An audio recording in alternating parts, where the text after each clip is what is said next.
Bharat blissful wisdom. ఈ వీడియోలో ఒక అద్భుతమైన విషయం తెలుసుకుందామండి. లక్షల సంవత్సరాలకి పూర్వమే శాస్త్ర సాంకేతిక వ్యవస్థను అభివృద్ధి చేశారు మన మహారుషులు. ఆ ఋషులు ఎవరు, ఏమి చేశారో ఈ వీడియోలో కొంత తెలుసుకుందాము.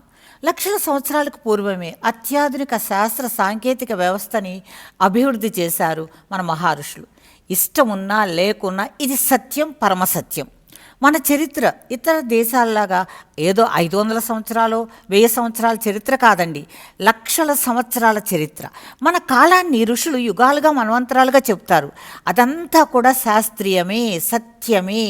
కాకపోతే ఇప్పటి శాస్త్రాలకి, అంటే ఇప్పుడున్న సైన్స్కి దానిని కనీసం అర్థం చేసుకోగల విజ్ఞాన వ్యవస్థ ఇప్పటి శాస్త్రాలకి లేదు. అందుకని ఏమంటారు వాళ్ళు, మేము నమ్మమంటారు. నమ్మమంటే చాలా సులభం కదండి. అప్పటి విజ్ఞాన శాస్త్రవేత్తలైన ఋషులలో కొంతమంది గురించి వాళ్ళు ఏ శాస్త్రాలని మనకు అందించారో తెలుసుకుందాము. మరీచి మహర్షిని పరమాత్మ అంశగా భావిస్తారు. ఆయన ధర్మపత్ని సంభూతి. ఈమె కాకుండా మరీచి మహర్షికి చాలామంది భార్యలు ఉన్నారు. బ్రహ్మదేవుడు బ్రహ్మపురాణాన్ని ముందుగా మరీచి మహర్షికి చెప్పారు. ఈయన గురించి అన్ని పురాణాల్లో ఉంటుంది. ఈయన కుమారుడే కశ్యపుడు. మరీచి మహర్షి సృష్టి, పాలన, నిర్వహణ కార్యక్రమాల్ని శాస్త్రీయంగా నిర్వహించి అందులో నిమగ్నమై అది ఒక శాస్త్రంగా మనకు అందించారు. అంటే ఆర్గనైజేషన్ అండ్ మేనేజ్మెంట్ అంటాం చూడండి, దాన్ని ఒక సైన్స్ లాగా నేర్పించిన మహర్షి మరీచి మహర్షి. భరద్వాజ మహర్షి బృహస్పతి కుమారుడు. ఈయన త్రేతాయుగం నాటికే మహర్షిగా పేరు ప్రతిష్టలను పొందారు. పరమశాంతమూర్తి. ఈయన జన్మించగానే మరుద్గణాలు ఆయనను తమతో తీసుకువెళ్ళి ఆ బాలుని పెంచి పెద్ద చేశారు. భరద్వాజ మహర్షి విమానాలకు సంబంధించిన సాంకేతిక వ్యవస్థని అభివృద్ధి చేసి అనేక విమానాలని పరిచయం చేశారు. రావణ వధ తర్వాత శ్రీరాముడు భరద్వాజ మహర్షి ఆశ్రమానికి వచ్చారు. భరద్వాజ మహర్షికి ఘృతాచి వలన అనే అప్సరస్కి జన్మించిన వారే ద్రోణాచార్యుల వారు. వశిష్ఠ మహర్షి. ఈయన బ్రహ్మ మానస పుత్రుడు. సృష్టిలో తనకు సహాయంగా ఉండటానికి చతుర్ముఖ బ్రహ్మదేవులు ఈయనని సృష్టించారు. వశిష్ఠుడు నవబ్రహ్మలలో ఒకరు, సప్త ఋషులలో కూడా ఒకరు. ఈయన భార్య అరుంధతి. వీరిద్దరూ తమ తపశ్శక్తితో లోకానికి అనేక మంచి పనులు చేశారు. వీరి లోకంలో ఆదర్శ దంపతులు. ఇప్పటికీ కూడా మన వివాహ వేడుకలో వీరిద్దరిని పూజించటం ఒక సాంప్రదాయం. వశిష్ఠుల వారు ఇక్ష్వాక వంశ కుల గురువు. పరాశరుడు, వ్యాస మహర్షి, సుఖ మహర్షి ఈయన వంశంలోని వారే. వశిష్ఠుల వారు సాక్షాత్తు అగ్ని స్వరూపం అంటారు. వశిష్ఠుల వారు చదువు అంటే అధ్యయనం అనే దాన్ని సశాస్త్రీయంగా చెప్పినవారు అని అంటారు పెద్దవాళ్ళు.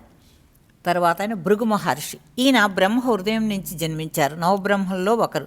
శ్రీ మహావిష్ణువుని మానవలోకంలో జన్మించమని శపించి పరమాత్మని లోక కళ్యాణానికి, లోకోద్ధరణకి కారణమయ్యేలా చేశారు.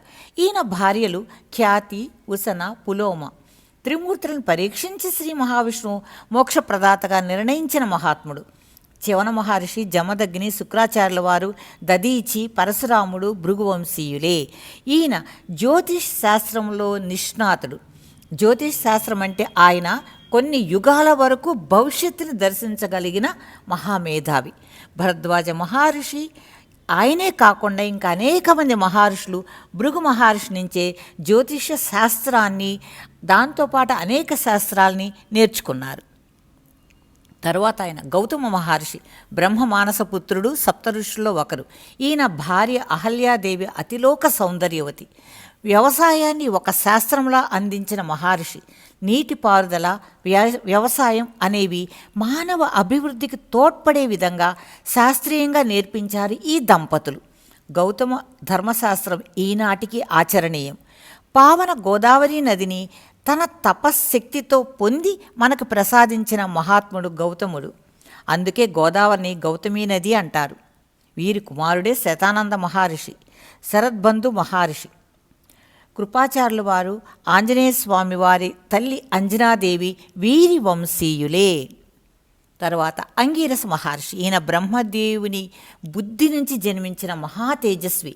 ఈయన తేజస్సుతో 3 లోకాల్ని ప్రకాశవంతం చేయవచ్చు అని అనుకునేవారట ఆ రోజుల్లో. అంగీరస మహర్షి మానవ దైనందిన జీవితంలో అగ్నిని సశాస్త్రీయంగా నిలబెట్టిన మహాశాస్త్రవేత్త అంటారు. అంటే ద సైన్స్ ఆఫ్ ఫైర్ అని చెప్పొచ్చు మనం.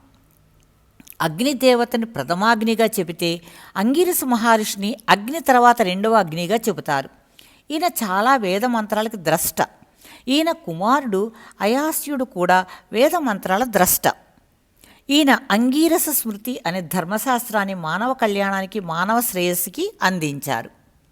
జ్ఞానవేత్తలతో పరిషత్తులు ఉండాలి అని ఈ మహర్షి సూచించారు.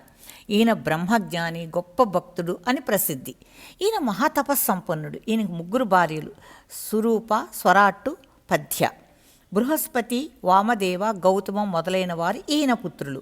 అగ్నిపుత్రికైన ఆత్రేయందు జన్మించిన వారిని అంగీరసులు అంటారు అని బ్రహ్మపురాణంలో ఉన్నది. పులస్త్య మహర్షి తన సృష్టి కార్యంలో సహాయం చేయడానికి బ్రహ్మదేవుడు తన కర్ణాల నుంచి 2 సృష్టించారు. వారే పులస్త్యుడు, పులహుడు.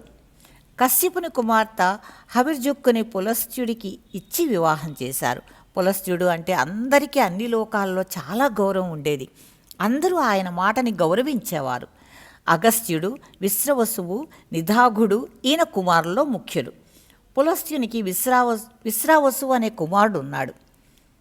విశ్రావసునికి దేవవర్ణి అనే భార్య వలన కుబేరుడు, కైకసి అనే భార్య వలన రావణుడు, కుంభకర్ణుడు, విభీషణుడు, శూర్పణఖలు జన్మించారు. ఒకసారి కార్తవీర్యార్జునుడు రావణుని బంధించి పులస్త్యుని మీద గౌరవంతో విడిచిపెడతాడు. పరాశర మహర్షి ఒక మహాయాగాన్ని చేస్తూ ఉంటాడు. పులస్త్యుడు కోరాడు అని అంత పెద్ద యాగాన్ని ఆయన ఆపుతాడు. సంతోషించిన పులస్త్య మహర్షి ఆయన ఆశీర్వదించగానే పరాశర మహర్షికి సమస్త శాస్త్రాలు అవగతమవుతాయి. ఇలా అందరి గౌరవాన్ని పొందిన మహర్షి పులస్త్యుడు. పులస్త్య మహర్షి పరాయణుడు, గొప్ప తపస్సంపన్నుడు. ఈయన యోగ శాస్త్రంలో నిష్ణాతుడు. తర్వాత ఆయన దుర్వాస మహర్షి. ఈయన మహాతపస్సంపన్నులైన అత్రి మహర్షి అనసూయాదేవుల పుత్రుడు. ఈయన అతి చిన్న వయసులోనే అద్భుత తపోశక్తి ద్వారా స్వేచ్ఛగా ఏ లోకంలోనైనా తిరగగల శక్తిని పొందాడు. దుర్వాసుని శాపం కారణంగా ధర్మదేవత ద్వాపర యుగంలో ఒక అంశ ధర్మరాజుగాను, మరొక అంశ విదురునిగాను జన్మించవలసి వచ్చింది. ఆయన ఔర మహర్షి కుమార్తె కందళిని వివాహం చేసుకున్నాడు. ఒకసారి ఆయన కోపంగా చూసేసరికి ఆమె భస్మమై ఆ భస్మం నుంచి ఒక దేవతా స్త్రీ బయటకు వచ్చి ఊర్ధ్వలోకాల వైపు వెళ్ళింది. ఆమె పేరు మీద ఆయన కదలీ వృక్షాన్ని సృష్టించాడు అని చెప్తారు. తర్వాత గర్గ మహర్షి బ్రహ్మ మానసపుత్రుల్లో ఒకరు. ఈయన మహదేవ శివుణ్ణి గురువుగా భావించి సమస్త విద్యలు సంపాదించుకున్నారు. హైహయ రాజులకి, యాదవ చక్రవర్తులకి ఈయన కులగురువు. శ్రీకృష్ణ బలరాములకి నామకరణం చేసింది ఈ మహర్షి గారే. ఈయన మానవుల ఉన్నతి కోసం గర్గ సంహిత అనే ఒక ధర్మసూత్రాల గ్రంథాన్ని రచించారు. ఇందులో ఆయన ఇచ్చిన సూచనలు చాలా అద్భుతం అంటారు పండితులు.